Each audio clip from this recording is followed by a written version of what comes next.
کہا کہ مسلمان ہیں اکٹھے رہیں گے اور یوں رہیں گے. مسلمانوں کی ساری تاریخ آپس میں ایک دوسرے کی گردنیں کاٹنے سے بھری ہوئی ہے. دیکھیں میں یہ باتیں بڑے دکھ کے ساتھ کرتا ہوں اور یہ سوچ کے کرتا ہوں. دیکھیں اب ایک مثال ہے, اگر میرا بچہ نالائق ہے میں اس پہ خاموشی اختیار کروں گا, میں اس کو انکریج کروں گا, یا اس سے اس کی کمزوری بتاؤں گا کہ بیٹا میتھمیٹکس میں تیرا یہ حال ہے, فزکس میں تیری یہ کیفیت ہے, میں چیخ چیخ کے اسے بتاؤں گا. کیا کروں گا میں ایک بھائی کے طور پہ؟ میرا اگر چھوٹا بھائی اس طرح ڈی ٹریک ہو رہا ہو, ایک باپ کے طور پہ آپ مجھے بتائیں, مجھے خاموشی اختیار کرنی چاہیے, منافقت اختیار کرنی چاہیے, یا اس کو بتانا چاہیے تو کہاں کہاں غلط ہے؟ ٹھیک ہے نا. یا بندہ بالکل اس کو انکریج کرے کہ شاباش بہت اچھی بات ہے, بڑے گھٹیا قسم کے گریڈز میں تم پاس ہو گئے ہو لیکن چلو ہو تو گئے ہو.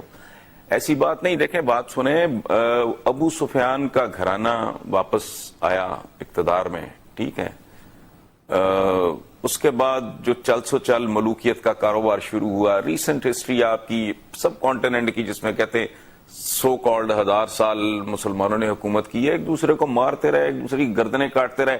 محمد بن قاسم پہ فخر کرتے ہیں. محمد بن قاسم جو اس وقت کا حکمران تھا, اس نے محمد بن قاسم کو کس طرح قیدی بنا کے یہاں سے لے کے گیا, اور کتنی ذلت آمیز اور اذیت ناک اور کیسا کیسا اس کا دردناک شعر ہے محمد بن قاسم کا, کس طرح اس کو سی کے کھال میں وہ لے کے گئے اور کتنے غلیظ اس پہ الزام لگائے.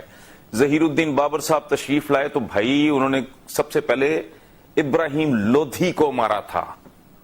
امیر تیمور صاحب گئے وہاں, انہوں نے جا کے با یزید یلدرم اس کا ستیہ ناش کیا تھا. صفوی شاہ اسماعیل صفوی ایران کا, اس نے شیبانی خان کی گردن کاٹ کے اس کی کھوپڑی خالی کرا کے اس کے اوپر سونا مڑ کے اس میں وہ بیٹھ کے شراب پیا کرتا تھا. شیبانی خان تو اور خود کو ایک ریلیجس لیڈر بھی کہتا تھا, وہ رولر بھی تھا, اور یہ وہی تھا جس نے ظہیر الدین بابر کو اتنا زج کیا کہ اس کو وہاں سب کو چھوڑ چھاڑ کے بھاگنا پڑا. ٹھیک ہے, باقی جتنی سلاطین دہلی کی تاریخ ہے وہ آپ کے سامنے ہے. وہ بھائی میر جعفر, میر صادق اور ٹیپو اور سراج الدولہ, یہ آپس میں سارا کچھ. تو اچھا اب ریسنٹ ہسٹری آپ دیکھ لیں, اس وقت بھی دو کتنی خوبصورت ہماری تاریخ کے حصے, ہمارے دل کے ٹکڑے آپ کہہ لیں, یہ جذباتی انداز ہے جو جس میں میں بات کر رہا ہوں. سعودی عربیہ اور Iran, they are daggers drone.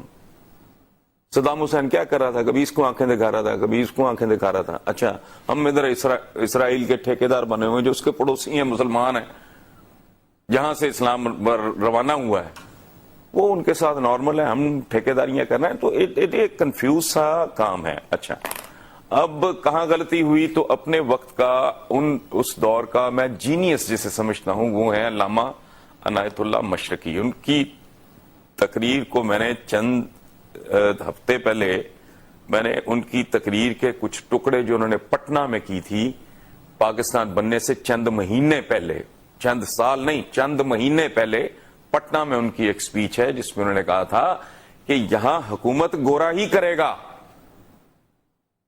اور گورے کی جو پازیٹو باتیں ہیں, تعمیری مثبت جو کچھ اس نے برصغیر کے لیے اچھا کیا ہے, ان میں سے کچھ نہیں ہوگا. نئی نئی شیطانیاں, خباثتیں اور غلاظتیں ایجاد ہوں گی. یہ میں نے چند دن پہلے ریپروڈیوس کی ہے, آپ اسے پڑھ لیجئے. اس کے ہی کچھ چند دن بعد میں نے مولانا ابوالکلام آزاد کا کہ بھائی بنگالی کہے گا میں بنگالی ہوں, فلانا کہے گا میں فلانا ہوں, ٹمکانا کہے گا میں ٹمکانا ہوں, تم کر کیا رہے ہو؟ جو مسلمان ہندوستان میں رہ جائے گا اس کا پرسان حال کون ہوگا؟ وہ ان کا ایک اپنا لاجک تھا, ان کا ایک فلسفہ تھا. نثار صاحب میں نے ابھی جب آپ نے پہلے حوالہ دیا اس کے بعد میں نے مولانا ابوالکلام آزاد کا نام بھی لکھ لیا تھا. یہ مجھے ان کے بارے میں پوچھنا تھا. انہوں نے ایک یہ obviously anti the thought process of Pakistan تھے, پریزیڈنٹ کانگریس کے بھی بنا دیے گئے تھے یا بن گئے تھے, اہل تو تھے, لیکن ویژول چیز بھی تھی اس زمانے میں. سر انہوں نے کہا تھا کہ انہوں نے ایک بات کی تھی کہ یہ آپ شیلٹر دے رہے ہیں, آپ ایک شیلٹر دے رہے ہیں اپنے سارے ناسور کو, نہ کہ اپنی ایک طاقت بنا رہے ہیں.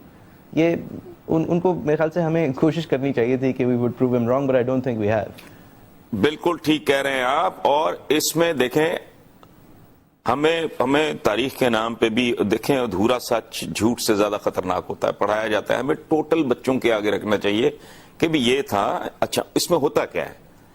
آپ یوں سمجھ لیں، میں سوری، میں چونکہ میرے ذہن میں بات کرتے وقت دانشور نہیں ہوتے، یوتھ ہوتی ہے، چونکہ نوجوان مجھ سے بہت ملنے آتے ہیں، طلباء طالبات یہ ہو، تو میں ذرا اس کو بہت ذرا سمپلیفائی کر کے بیان کرنے کی کوشش کرتا کہ ایک گھرانے میں بحث ہوتی ہے کہ جی اس بچے کی شادی فلاں فیملی میں کر دی جائے یا نہ کر دی جائے، ٹھیک ہو گئی بات. اس میں کسی کو ہیرو اور ولن نہیں، مطلب ایک چچا خلاف ہے، تایا جان حق میں ہیں، ابا جان کنفیوزڈ ہیں، اماں جان اس کے خلاف، اچھا کہ ادھر نہیں کرنا ادھر نہیں کرنا رشتہ، اس میں کوئی ہیرو اور ولن نہیں ہوتا. یہ ہمارے جو مشرقی صاحب، ایون جماعت اسلامی آج دیکھیں وہ کتنے پاکستان کے لیے جذباتی ہیں، اور آج ہی میں ہنس بھی رہا تھا اور رو بھی رہا تھا جب میں، آج کی بات ہے، گجرانوالہ یہ پتہ نہیں کہاں، منور حسن صاحب کی تقریر، یہ لوگ جو پاکستان کے مخالف تھے آج یہ پاکستان کے چیمپئن ہیں، اور یہ بری بات نہیں ہے. مطلب اگر میرے بچے کا رشتہ جس میں میری کوئی زیادہ رضامندی شامل نہیں ہے، میں نہیں سمجھتا مناسب، وہ اگر ہو جاتا ہے تو پھر تو میں اس کے لیے دعا گوں گا. اسی طرح اپنی اپنی اپروچ تھی. مثلا میں آج اس بڑھاپے میں، ملک سے میں چند سال چھوٹا ہوں اس ملک سے،